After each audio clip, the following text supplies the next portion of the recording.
បាទជំរាបសួរកងម៉ាអង្គពូមេងបងប្អូនទាំងអស់គ្នាសូមសង្ខេបរឿងតេជោយ៉តេជោមាសភាគទី2វគ្គនេះយើងចូលដល់អំពីការស្លាប់របស់តេជោមាសក្រោយពីតេជោមាសបានផ្ដាំផ្ញើប្រគល់ក្បួនតម្រាដល់តេជោយ៉តធ្វើលិខិតជូនព្រះរាជាអំពីគុណសម្បត្តិរបស់តេជោយ៉តរួចហើយដល់ទីបញ្ចប់នៃការស្លាប់របស់តេជោមាសអង្គុយលើភ្លើងឲ្យយ៉តដុតតែដុតមិនឆេះព្រោះនៅជាប់មន្តអាគមដោយសារតែជំទាវស្រែនភរិយាទី1បានចារសាស្ត្រាអំពីគុណសម្បត្តិដ៏ល្អប្រពៃរបស់តេជោមាសមិនលើសមិនខ្វះតែសាស្ត្រានោះមិនបានសរសេរអំពីចំណុចខ្សោយរបស់តេជោមាសសោះតេជោមាសក៏បញ្ជាឲ្យអ្នកម្នាងស្រានយកសាស្ត្រានោះមកអានដោយផ្ទាល់តេជោមាសថាអូនមិនទាន់សរសេរពីភាពកំសាករបស់បងដែលចុះចាញ់មកចូលតូចមួយនិងពាក្យសម្ដីរបស់មនុស្សស្រីម្នាក់បងចង់ឲ្យសិលមន្តអាគមដែលហូរចេញពីខ្លួនបងនៅពេលនេះធ្វើឲ្យតួអក្សររបស់អូនស្ថិតនៅជាអមតៈជាប់លើស្លឹករឹតនេះជារៀងរហូតនិងដើម្បីជាសក្ខីភាពប្រាប់កូនខ្មែរចំនួនក្រោយថាមានមេតបម្នាក់ដែលឈឺចិត្តរស់ចាញ់សម្ដីស្រីសុខចិត្តស្លាប់ខ្លួនដើម្បីយកឈ្នះលើតណ្ហាខ្លួនឯងនិងចិត្តស្រីវិញអានហើយតេជោមាសបានយកសាស្ត្រាដាក់លើក្បាលបង្ហូរទឹកតែមួយពែងលើសាស្ត្រាខួរកាត់ក្បាលនិងដងខ្លួនរួចទើបមន្តអាគមនោះរលាយសាបហើយតេជោមាសក៏ឆេះស្លាប់ទៅក្រោយពីទទួលបានលិខិតរបស់តេជោមាសព្រះរាជាក្រុងឧដុង្គមានព្រះទ័យរន្ធត់ញាប់ញ័រសោកស្ដាយទ្រង់ឆ្វេងយល់ថាដើមហេតុគឺមកពីនាងម៉ៃជាប្រពន្ធទី2ធ្វើឲ្យតេជោមាសឈឺចិត្តស្លាប់ហើយបញ្ជាឲ្យនាងម៉ៃនិងសាច់សាវលោហិតទាំង7សន្តានបញ្ចូលជាពលទាហានទាំងអស់ចូលដល់ព្រឹត្តិការណ៍ទី3ធ្លើយសឹកសៀមគឺជាពលទាហានដែលយើងបាន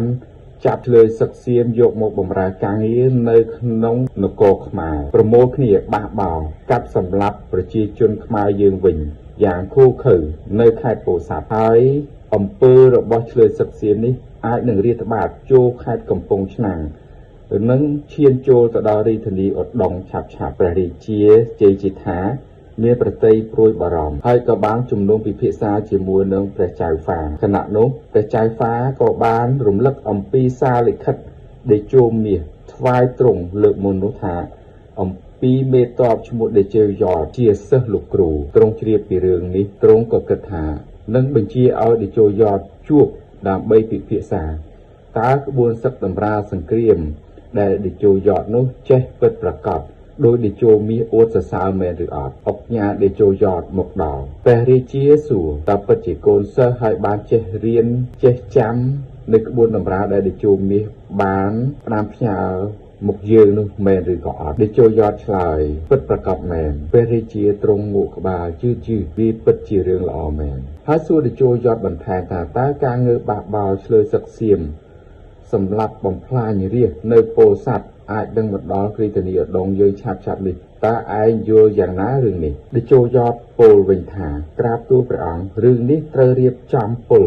ដែលនៅក្នុងភូមិសាស្ត្រខេត្តនោះมันអាចយកពលទាហានពីខេត្តណាមកបង្ក្រាបបានឡើយហើយពលទាហានទាំងអស់ត្រូវចេះក្បួនព្យុហសឹកទាំង12ទី1ស្គាល់ទីតាំងកន្លែងកងទ័ពជួបជុំកន្លែងបង្កប់និងកន្លែងសម្រាប់សម្ញែកឲ្យសត្រូវឃើញទី2ស្គាល់ចិត្តសាស្ត្រទាហានទី3ស្គាល់ក្បួនសឹកបច្ចាមិត្តទី4ស្គាល់អាកាសធាតុទី5ស្គាល់ផ្លូវវាយលុកនិងផ្លូវដកថយទី6ដឹងពីកម្លាំងស្បៀងសត្រូវទី7ដឹងពីអាវុធសត្រូវទី8ដឹងពីជ័យភូមិទី9ចាត់ចែងពលយាមល្បាតទី10ប្រើទាហានតាមកម្លាំងជំនាញនិងសមត្ថភាពទី11កាន់អាជ្ញាសិទ្ធិគុំត្រជាស្រាលទី12គោរពសន្យាដល់កងទ័ពជួរមុខព្រះរាជាមន្ត្រីស្ដាប់តេជោយ៉តបង្ហាញនេះហើយក៏មានចិត្តត្រេកអរចំពោះភាពក្លាហានមើងម៉ាត់របស់តេជោយ៉តខណៈនោះព្រះរាជាក៏បានប្រទានដាវមាសព្រះរាជអាជ្ញាសិទ្ធិដល់តេជោយ៉តសម្រាប់អាកាត់រឿងស្មុគស្មាញធំនៅសមរភូមិមុខគ្មាននរណាម្នាក់រឹងទទឹងនឹងអាជ្ញាសិទ្ធិនេះបានឡើយសូមជ្រាបការរៀបចំសកម្មភាពមួយចំនួនមុនចេញច្បាំងតេជោយ៉តបានរៀបចំពលទាហានដំណាក់កាលដំបូងនេះមន្ត្រីរៀបចំរបស់តេជោយ៉ត មានការប្រួយបារម្ភជាខ្លាំងព្រោះអ្នកជាប់កំណែនតែមិនចង់ចូលរួមសំអាងខ្លួនជាបងប្អូនមេតបមានបកពួកគ្រួសារអ្នកមានអ្នកធំជាបង្អែកជាដើមហេតុពិបាកប្រមូលកម្លាំងពលទាហានជាក់ស្ដែងរឿងមួយកើតឡើងរួចមកហើយកន្លងមកចេះតែចាញ់សង្គ្រាមដោយសារមានទាហានមិនគ្រប់ចំនួនចូលច្បាំងគឺអ្នកអន្តរាគមន៍ការពាររត់ការផុតពីកំណែនគឺបងប្អូនអ្នកម្នាងនូឈ្មោះមើនចៃចុងរកាជាប្អូនថ្លៃព្រះរាជាតែម្ដងទេជោយ៉តតត្រូវកត់ឈ្មោះរាយការណ៍មកខ្ញុំវិញខ្ញុំនឹងប្រើដើកអាញាសឹកអនុវត្តដើម្បីផលប្រយោជន៍ជាតិសាសនារាជបល្ល័ង្កគ្មាននរណាម្នាក់រឹងទទឹងបានឡើយទោះបីអ្នកនោះមានអំណាចកូនស្ដេចមន្ត្រីធំក៏ដោយត្រូវតែអនុវត្តបន្ទាប់មកលោកត្រូវបញ្ជាឲ្យពលទាហានទាំងអស់កាប់ឫស្សីម្នាក់មួយដើមកុំលួសមែកឬកាត់ចុងចេញឲ្យសោះឲ្យអូសបញ្ច្រាស់ចុងដើម្បីយកធ្វើរបងបន្ទាយជំរងការពារបើអ្នកណាមិនអនុវត្តត្រូវមានទោសថ្ងៃចុះកាប់ឫស្សីមកដល់តែពេលអូសឫស្សីបញ្ច្រាស់ចុងមានពលទាហានម្នាក់នាយមើលចៃចុងរកែជាប្អូនថ្លៃស្ដេចមិនអនុវត្តតាមហើយនិយាយថាតាំងពីកើតពោះម៉ែមកដល់ពេលនេះអញមិនដែលឃើញអ្នកណាឲ្យអូសឫស្សីបញ្ច្រាស់ចុងទេហើយប្រាប់ពួកខ្លួនកុំឲ្យធ្វើតាមឲ្យសោះបើអាណាចង់រករឿងមករកអញពញាដែលមើលការខុសត្រូវការងារនេះរាយការណ៍ទៅតេជោយ៉តមិនទាន់ជឿប្រកបទេឡើងសេះទៅមើលផ្ទាល់ឃើញបែបនេះមែនមិនត្រឹមតែមិនធ្វើទេថែមទាំងញុះញង់អ្នកផ្សេងថែមទៀតមើលចៃក្រោកឡើងតវ៉ាគ្មានបញ្ជាពីព្រះរាជាណាឲ្យអូសឫស្សីបញ្ច្រាស់ចុងទេតែយើងបានអូសពីគល់ឫស្សីហើយតើយើងល្មើសនឹងរាជបញ្ជាមែនឬទេតេជោយ៉តឆ្លើយថាគឺឯងល្មើសប័ណ្ណបញ្ជាមេតបឯងត្រូវមានទោសតេជោយ៉តបញ្ជាឲ្យនគរបាលខេត្តចាប់មើលចៃបណ្ដាលតាមផ្លូវជាសាធារណៈចំនួន3ថ្ងៃហើយសម្លាប់ចោលដើម្បីប្រមានពលទាហានផ្សេងកុំឲ្យយកគំរូតាមដំណឹងនៃការស្លាប់របស់មើលចៃជាប្អូនថ្លៃរបស់ស្ដេចនឹងត្រូវជាប្អូនបង្កើតរបស់អ្នកម្នាងនោះបានដល់ក៏បង្កើតបានជាការពិតទូលព្រះរាជាឲ្យជ្រាបថាអាយ៉តសម្លាប់ប្អូនខ្លួនវាធ្វើខុសទំនៀមទម្លាប់ខ្មែរប្រើអំណាចហួសហេតុតិទានមហាក្សត្រថាមិនចេះថ្លឹងថ្លែងយកអាយ៉តមកឲ្យដឹកនាំពលណែនាំស្ដេចឲ្យយកមេតបចក្រីនិងក្រឡាហោមដឹកនាំទាហានវិញទៅព្រះរាជាទ្រង់ស្ដាប់ហើយក៏មានព្រះតម្រិះថាបើប្អូនថ្លៃខ្លួននឹងគោរពបទបញ្ជាមេតបក៏មិនស្លាប់ដែរបើឲ្យអុកញ៉ាចក្រីឬអុកញ៉ាក្រឡាហោមទៅច្បាំងប្រកាសជាចាញ់ដូចមុនទៀតហើយព្រះរាជាក៏បញ្ជាឲ្យសម្ដេចចៅហ្វាទៅនាំយ៉តមកក្រុងឧដុង្គភ្លាមដើម្បីសួរបំភ្លឺយកមកដល់មានពលទាហានជិត10នាក់តាមការពារសម្ដេចចៅហ្វាក៏សួរចម្លើយតើយ៉តបានធ្វើបាបទាហាននិងបំពានប្រពៃណីដោយគេចោទប្រកាន់មែនទេហើយឲ្យពលទាហានអូសឫស្សីបញ្ច្រាស់ចុងនិងសម្លាប់មើលចៃប្រកាសមែនឬតេជោយ៉តតបវិញខ្ញុំទទួលព្រះរាជបញ្ជាមានដាវអាញាសឹកទៅកាន់ខេត្តកំពង់ស្វាយដើម្បីរៀបចំពលទាហានបង្ក្រាបឆ្លើយសឹកសៀមបះបោសម្ដេចតាមខ្ញុំគិតអ្នកប្តឹងចោទខ្ញុំមិនមែនជាសម្ដេចទេហេតុនេះខ្ញុំមិនអាចបំភ្លឺបានទេសូមឲ្យខ្ញុំបានជួបតទល់ជាមួយនឹងអ្នកប្តឹងចោទផងពេលនេះបើសម្ដេចយល់ថាខ្ញុំពិតជាធ្វើខុសមែនសូមសម្ដេចសម្រេចបែបណាក៏តាមចិត្តចុះក្រោយពីសម្ដេចចៅហ្វាបានស្ដាប់សម្ដីបំភ្លឺរបស់តេជោយ៉តហើយក៏ចូលទៅរាយការណ៍ជូនព្រះរាជាតបវិញថាមិនក៏មិនថាយើងជាអ្នកប្តឹងវាទៅសម្ដេចចៅហ្វាបានទូលទៅវិញថាព្រះរាជាមិនគួរក៏បីប្តឹងរាយខ្លួនឯងទ្រង់ជាអ្នកតែងតាំងផងប្តឹងផងមិនសមទេបើរាដឹងរាសើចងាប់ហើយពេលនោះអ្នកម្នាងនោះក៏ឆ្លើយកាត់ព្រាមថាបើខ្លាចខុសនេះខុសនោះថាយើងជាអ្នកប្តឹងវាទៅវាហ៊ានធ្វើអីយើងព្រះរាជាក៏បានបញ្ជាឲ្យអ្នកម្នាងនោះទៅជួបតែឲ្យឈរនៅឆ្ងាយពីគ្នានៅត្រឹមមាត់ទ្វារដំណាក់បានហើយដល់ពេលជួបគ្នាមានទាំងអ្នកប្តឹងមន្ត្រីតុលាការនិងតេជោយ៉តជួបជុំអស់ហើយតេជោយ៉តក៏សួរបញ្ជាក់តើអ្នកម្នាងជាអ្នកប្តឹងខ្ញុំមែនទេអ្នកម្នាងនោះឆ្លើយថាមែនហើយយើងជាអ្នកប្តឹងឯងតេជោយ៉តឆ្លើយបំភ្លឺពីមូលហេតុការរៀបចំផែនការអូសឫស្សីបញ្ច្រាស់ចុងនេះ គឺដើម្បីរកពលទាហានស្មោះនឹងជាតិសាសនារាជបល្ល័ង្កដើម្បីឲ្យដឹងថាពលទាហានណាគោរពស្រឡាញ់ព្រះរាជាទឹកដីគោរពនិងអនុវត្តតាមដោយអាជ្ញាសិទ្ធិពលទាហានមិនគោរពវិន័យគោរពមេតបគឺជាពលមិនអាចយកទៅច្បាំងបានឡើយគឺពលក្បត់ជាតិសាសនានិងរាជបល្ល័ង្កអូនយើងមិនមែនជាអ្នកក្បត់ទេគឺឯងទេជាអ្នកក្បត់អាយ៉តព្រះនាងគឺជាអ្នកទូលពិតរាយការណ៍ដុតព្រះតីរបស់ព្រះរាជាឲ្យយល់ត្រូវទៅជាខុសបែកបាក់សាមគ្គីផ្ទៃក្នុងដោយចាញ់ដៃសៀមក្នុងសម័យលង្វែកជាដើមព្រះនាងជាតបក្រោយធ្វើឲ្យរំខានដល់កិច្ចការពលទាហាននៅជួរមុខបែបនេះព្រះនាងជាអ្នកមករំខានញោមញីយាយីដល់កងទ័ពដល់យើងនៅសមរភូមិមុខត្រូវតែបោសសម្អាតចេញនិយាយផងតាមមើលទឹកមុខសម្ដេចចៅក្រមក៏ឃើញថាមន្ត្រីចៅក្រមទាំងនោះមានទឹកមុខរាប់ថាដូចជាការយល់ព្រមគាំទ្រនៅនឹងសម្ដីរបស់ខ្លួនលើកឡើងតេជោយតឆ្លៀតឱកាសនោះក៏ស្ទុះទៅអែបមាត់ទ្វារគៀកអ្នកនាងនោះដកដាវខ្លីកាត់ក្បាលអ្នកនាងនោះពេលនោះទៅហើយនិយាយថាបោសសម្អាតសមរភូមិក្រោយកុំឲ្យខ្ញុំស្មុគស្មាញដល់សមរភូមិមុខត្រូវតែសម្លាប់អ្នកម្នាងនោះពេលបង្ក្រាបឆ្លើយសឹកសៀមបះបោអស់ហើយនឹងមកទទួលទោសវិញរួចក៏ជិះសេះចេញទៅកំពង់ស្វាយវិញក្រោយពីទទួលព័ត៌មានអំពីតេជោយតប្រហារអ្នកម្នាងនោះព្រះរាជាមានព្រះតម្រិះអំពីរឿងយតសម្រាប់អ្នកម្នាងនោះជារឿងត្រឹមត្រូវហើយបានចេញរាជសារហាមឃាត់នាំអ្នកម្នាងទាំងអស់ហាមចូលពាក់ព័ន្ធក្នុងកិច្ចការរាជការឬកងទ័ពចំណែកឯតេជោយតនៅសមរភូមិមុខបានប្រយុទ្ធយ៉ាងខ្លាំងក្លាជាមួយវីរៈពលទាហានរហូតបានដេញសម្លាប់ឆ្លើយសៀមបានដោយជោគជ័យតេជោយតចាប់ផ្ដើមរៀបចំបុណ្យសពពលទាហានពលីរបួសហ៊ានពិការនិងបានផ្ដល់រង្វាន់គ្រប់គ្នាដល់វីរៈពលទាហានទាំងអស់រួចលាបងប្អូនវីរៈកងទ័ពទៅក្រុងឧដុង្គដើម្បីទទួលទោសចៅពញានិងពលទាហានសោកស្ដាយមានទុកព្រួយហាមឃាត់គុំតាន់ទៅចាំរាជបញ្ជាធ្លាក់មកសិនតេជោយតតបវិញថាយើងតាំងពីដើមមិនចេះនិយាយពីម៉ាត់ទេនិយាយបែបណាធ្វើបែបនោះយើងជាធាតុកោត្រូវទទួលទោសចៅពញាទាំងអស់នៅតែហាមឃាត់កុំឲ្យទៅដដែលតេជោយតដកដាវអញ្ញាសឹកបើនៅតែខាត់យើងទៀតយើងនឹងសម្លាប់ឯងចោលយើងមិនមែនជាមនុស្សពេលឈឺយកដំរីមកបន់ពេលជំងឺស្រន់យកពងមាន់វាយនោះទេតេជោយតក៏បញ្ជាឲ្យគេធ្វើគ្នៀងខ្នោះលាបពណ៌ក្រហមដូចឈាមដើម្បីដាក់ខ្នោះខ្លួនឯង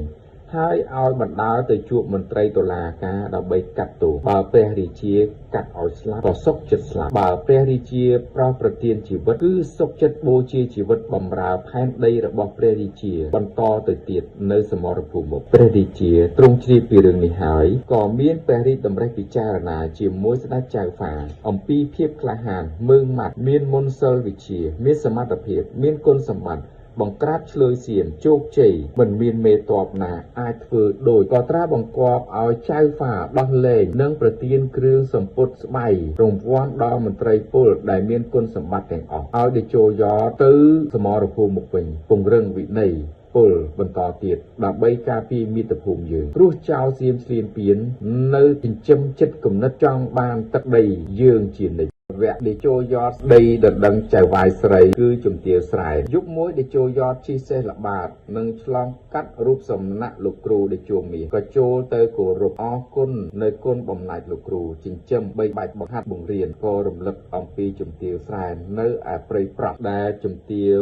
នៅម្នាក់ឯងមិនមានអ្នកទីពឹងការពារជួននោះក៏ពញាកែវពញានងជិះសេះល្បាតមកដល់ក៏និយាយគ្នាលេងហើយក៏សូមឲ្យពញាទាំងពីរនឹងធ្វើជាមេបាចាស់ទុំចូលស្ដីដណ្ដឹងជំទាវស្រែពញាទាំងពីរគ្រប់បញ្ជាក៏រៀបចំបណ្ណាការទៅបើកផ្លូវដើរចិនដើរឡើងស្នើសុំជំទាវស្រែដើម្បីដណ្ដឹងជាប្រពន្ធជំទាវស្រែបដិសេធដោយយល់ថាយតជាក្មេងភ្នងឋានៈជាបាវព្រាវដូចជាស្មៅជើងក្រាស់ជាឈើឈ្នាន់ចិនដើរសម្រាប់ឡើងចុះពញាទាំងពីរមកវិញក៏រាយការណ៍អំពីសម្ដីដែលអ្នកម្នាងស្រែនផ្ដាំមកយតតែតេជោយតបែរជាញញឹមហើយពោលថាជំទាវបដិសេធគឺជារឿងត្រឹមត្រូវណាស់ដោយពាក្យទំនៀមទម្លាប់ពោលថាស្នេហាបានឆាប់រលាយ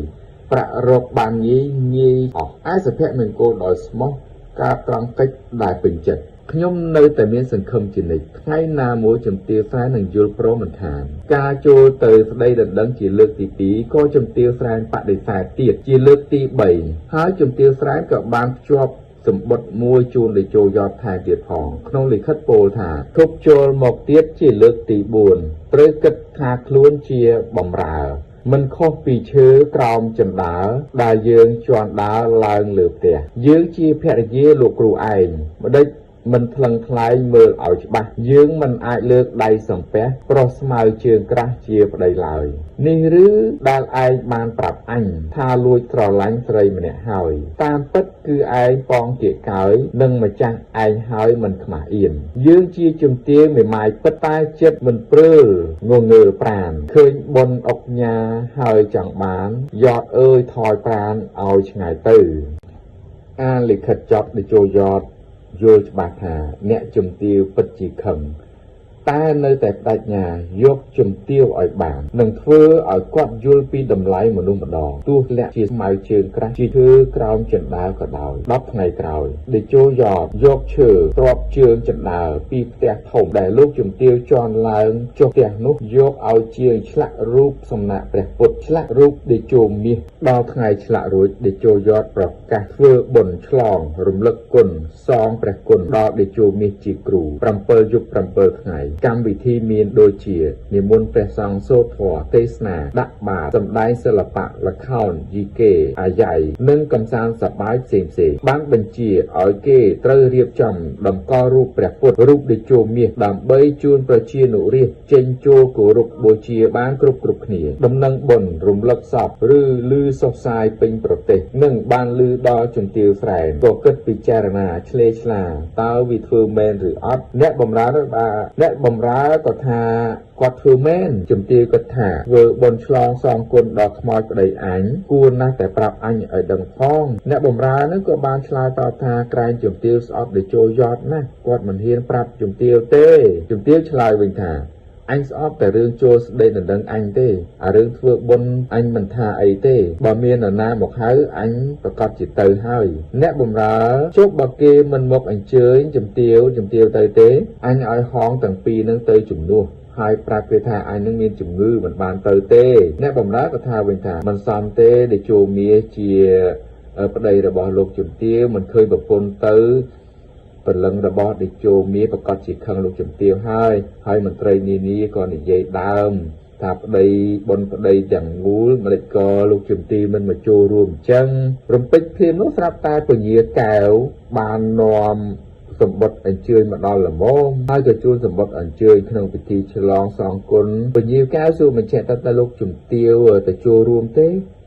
លោកជំទាវថានឹងប្រកាសជាទៅហើយគេរៀបចំនៅពេលណានៅថ្ងៃនេះល្ងាចនេះហើយលោកជំទាវសូមលោកជំទាវទៅមុនទៅដើម្បីស្ដាប់ធម៌ស្រោចទឹកហើយលើករិស័យផង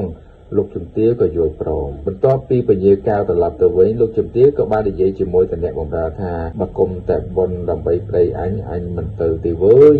ល្បិចស្នេហ៍បែបេះដូងដែកគឺជាយុទ្ធសាស្ត្ររបស់ដេជោយតប្រើដើម្បីបំបែកបេះដូងដែកជំទាវស្រែជោយតបានរៀបផែនការថាពេលដែលជំទាវដល់យកគ្រឿងដណ្ដាប់រៀបចំដាក់ថ្វាយបង្គំព្រះពុទ្ធរឿងតេជោមាសហើយសូមក្រុមភ្លេងទាំងអស់ទាំង8ទិសត្រូវបង្គំតន្ត្រីមង្គលជ័យពិនទៀតហើយឲ្យពលទាហានក្នុងពិធីទាំងអស់នោះស្រែកខ្លាំងថាអ្នកជំទាវស្រែព្រមទទួលធ្វើជាភរិយារបស់ដេជោយតហើយយើងរៀបចំមង្គលការពេលនេះតែម្ដងពេលវេលាមកដល់ជំទាវស្រែចុះពីលើរទេះដេជោយតទៅទទួលចូលទៅក្នុងរោងបុណ្យធំគោរពថ្វាយបង្គំព្រះពុទ្ធរូប3ដងនិងបែរសំពះរូបសំណាក់ដេជោមាសដើរបន្លឺតិចថាសូមបារមីព្រះអង្គជួយគាំពៀថែរក្សាប្រលឹងប្តីខ្ញុំឲ្យបានស្ថិតនៅក្នុងឋានបរមសុខ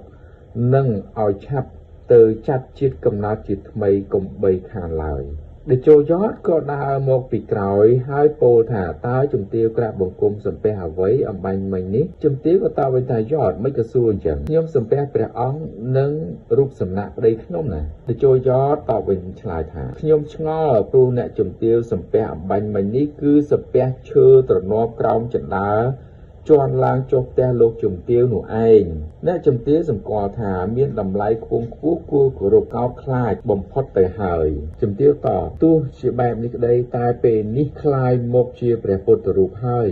យើងត្រូវតែគោរពហេតុអីឆ្ងល់យ៉ាងនេះយ៉តតបវិញខ្ញុំត្រូវតែឆ្ងល់លោកជំទាវបែបនេះហើយព្រោះរូបខ្ញុំពីដើមជាបាវបម្រើជំទាវមែនតែឥឡូវព្រះករុណាបានតែងតាំងខ្ញុំជាអុកញ៉ាតេជោយ៉តលោកជំទាវនៅតែប្រកាន់ខ្ញុំជាភ្នងជាបាវបម្រើជាឈើឈ្នាន់ចិន្តាឡើងទៀតមែនទេថាតែជំទាវស្រានភាំងងាកឆ្វេងស្ដាំរកអ្នកបម្រើឲ្យជួយតែពួកនាងនោះនាំគ្នារត់ពួនអស់ទុកឲ្យជំទាវនៅម្នាក់ឯងដល់ឃើញអាការៈជំទាវដូចត្រីជាប់សន្ទូចហើយតេជោយ៉តបន្ថែមដាក់សម្ដីចុងក្រោយមួយម៉ាត់ទៀតថាអ្នកជំទាវគួរតែទទួលគោរពរូបខ្ញុំដូចជាជំទាវគោរពរូបសំណាក់ឈើនោះយ៉ាងដូចនេះដែរពាក្យសម្ដីនេះដូចជាព្រួយបាញ់ចំបុកភ្លុះទម្លាយបេះដូងដៃជំទាវសែន